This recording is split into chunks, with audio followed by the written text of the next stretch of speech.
يا جماعه انتوا مفكرين ان محمد عبد المنعم هو اللي جاب الجون بدماغه؟ لا لا خالص والله، ده مصر كلها والعالم كله اتفاجئ ان الكوره في الجون. السلام عليكم ورحمه الله وبركاته. محمد فريسكا احييكم من نص الملعب. طبعا لو انت فاكر ان هم هيسيبوك تحتفل براحتك وان انت تبقى راجل بتستمتع باداء لعيبتك وان انت تبقى راجل قاعد مثلا قدام القنوات بتقول والله انا بطل القاره الافريقيه، انا كسبان الوداد هناك في المغرب، وهيسيبوك ان انت تبقى فرحان، تبقى انت تعبان في دماغك. هم قاعدين على بيضه، البيضه عماله مش عارفين يقوموا من عليها. ما هي افريقيا جننتهم. البطوله دي بالذات انا شايفها ان هي ايه، انت عارف انت لما محمود الخطيب ده تحس ان لو خد دوره رمضانيه ما يبقاش على هواهم، الموضوع يبقى صعب بالنسبه لهم، يبقى في حاله من الغليان عندهم. طالع الاستاذ احمد مرتضى منصور يقول لك الميزانيه بتاعت المنافس مليار جنيه في السنه، هو ادوني الميزانيه دي وانا اخد بيها كاس العالم للانديه. يا حبيبي ما انت لو كنت عرفت تعدي دور المجموعات، ما انت لو عارف تطلع من المركز الرابع، ما انت لو عندك فريق قوي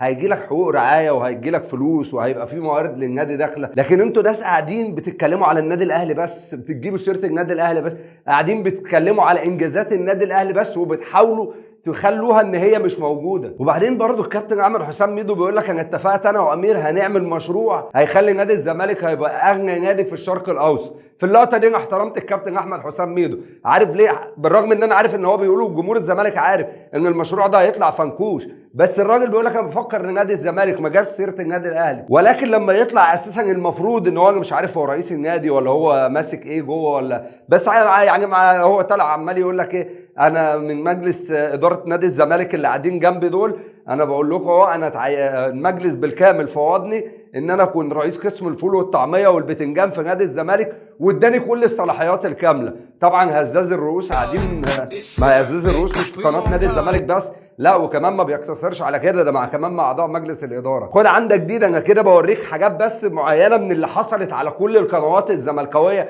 حتى الناس اللي هم عاملين نفسهم ان هم محايدين. يطلع الراجل رئيس نادي الزمالك او المفروض ان هو رئيس نادي، انا مش عارف هو ايه، يطلع يقول لك ايه يا جماعه انتوا مفكرين ان محمد عبد المنعم هو اللي جاب الجون بدماغه؟ لا لا خالص والله، ده مصر كلها والعالم كله اتفاجئ ان الكوره في الجون. يعني انت متخيل راجل عايز يضحك على جمهوره ان فعلا في جن مع النادي الاهلي بيجيب اللي جوه. الله يا عم، ده انت الله يعينك على دماغك قسما بالله. الكابتن رضا عبد العال طالع يقول لك ان جونياس المدير الفني لو هو اللي ماسك الاهلي هياخد كاس العالم للانديه، على اساس ان احنا ما بنروحش كاس العالم للانديه وبننافس وبنلعب مركز رابع وبناخد ثالث وعندنا فرقه قويه في كاس العالم، مستنيين الكابتن رضا عبد العال يقترح علينا مدير فني ناخد بيه كاس العالم للانديه. يا كابتن رضا روح انصح الناس بتاعت نادي الزمالك اللي انت بتشجعه. محمد عبد المنعم جاي له مانشستر سيتي، محمد هاني جاي له اندرلخت البلجيكي، باريس سان جيرمان عايز شناوي،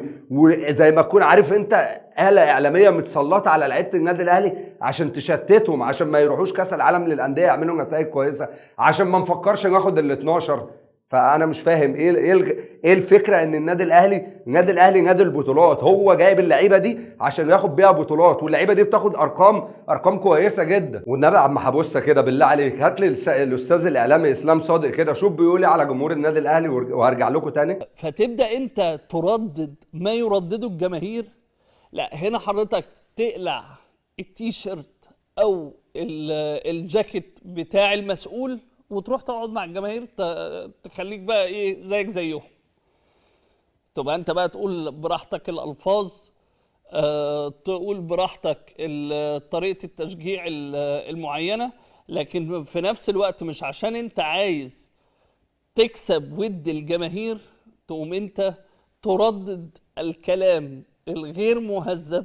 بحاول برضه انتقي الكلمات. طبعا الاستاذ اسلام صادق هنا بيقول لك ان لعيبه النادي الاهلي المفروض تقلع التيشيرتات وتنزل تحتفل مع الجمهور، وما يحتفلوش ليه يا حبيبي؟ هو بس انا عايز اسالكم سؤال، هو الانتقادات بس بيتعرض ليها لعيبه النادي الاهلي ومجلس اداره النادي الاهلي؟ يا راجل ده في لعيب اسمه امام عاشور، ورينا عم حبوسه كده كان بيقول ايه على النادي الاهلي.